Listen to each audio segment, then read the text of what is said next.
السلام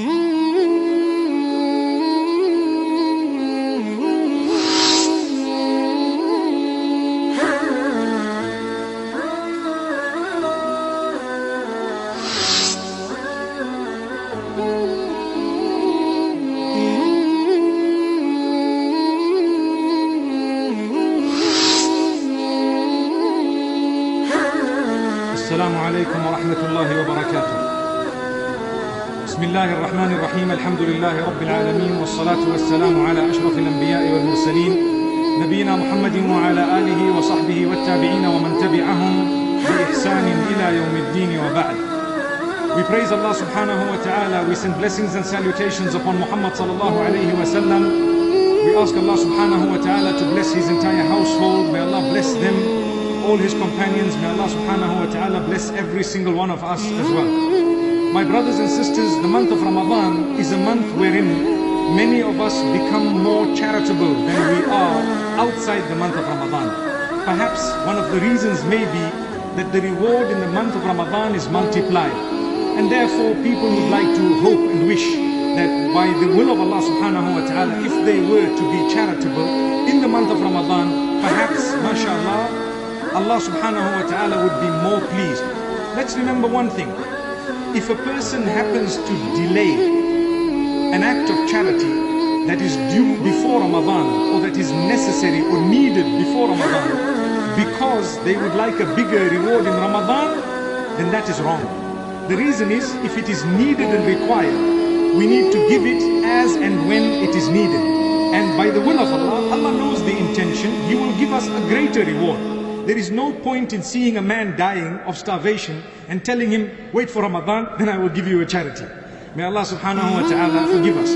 However, when it comes to charities, there are several types of people. Some people are balanced, mashallah, and that is a mu'min. A true believer is supposed to be balanced. You know your income, you know how much you save, and you give what is due, and you give more than what is due for the sake of Allah subhanahu wa ta'ala. That which is zakah is compulsory, and that which is beyond zakah, voluntary, that too we should be giving. Make sure that the amounts are quite handsome by the will of Allah subhanahu wa ta'ala. However, there are some who don't give.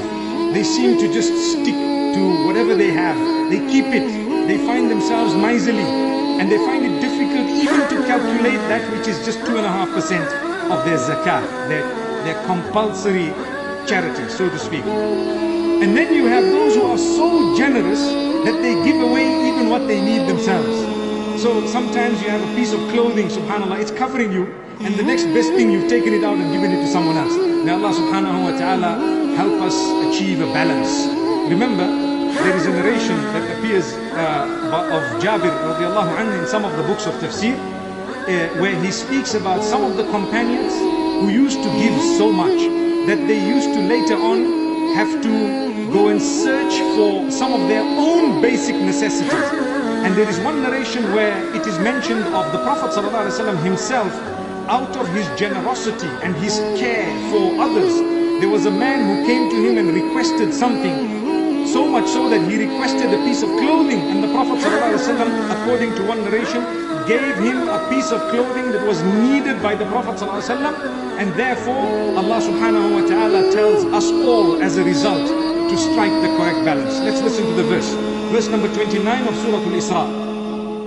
وَلَا تَجْعَلْ يَدَكَ مَغْلُولَةً إِلَىٰ عُنُقِكَ وَلَا تَبْسُطْهَا كُلَّ الْبَسْطِ فَتَقْعُدَ مَلُومًا مَحْسُورًا. Do not tie your hand or shackle your hand to your neck. That is an Arabic phrase which means don't be so miserly, don't be so stingy you hold back when you have to give and it's not going to cost you much, when you have to reach out to those in need. And don't stretch your hand so much, which means don't become so generous that you give away even your own basic needs. And Allah says, strike a balance between the two. If you were to give everything, perhaps you might sit at loss. May Allah subhanahu wa ta'ala grant us a good balance, and may Allah subhanahu wa ta'ala make us from those who know how to give, when to give, and may Allah subhanahu wa ta'ala accept it from us. We have, out of human nature, a habit that when someone swears us, when someone mocks at us, what do? tend sometimes to give them back and even